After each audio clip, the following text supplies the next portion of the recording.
Welcome everyone, here's how you add a new Apple ID to your iPhone. So you want to open up the settings app.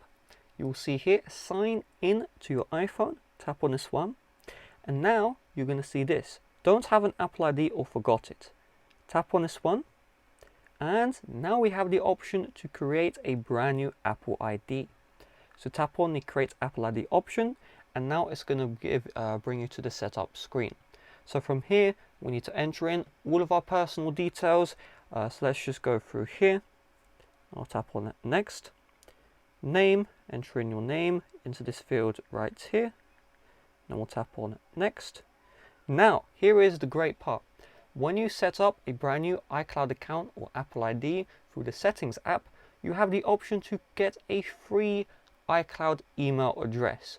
So if you don't want to use your current email address, let's say you may have a Gmail or an Outlook, instead you can just tap on get a free iCloud email address, and you just need to enter in a name here.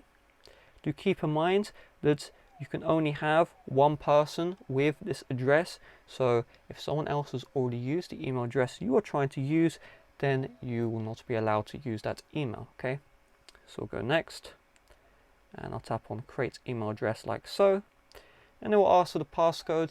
The rest of the instructions are pretty darn self-explanatory, but this is just the important part, creating the brand new iCloud email address, and of course creating the Apple ID. So with that being said, thanks for watching, see you guys later, bye bye.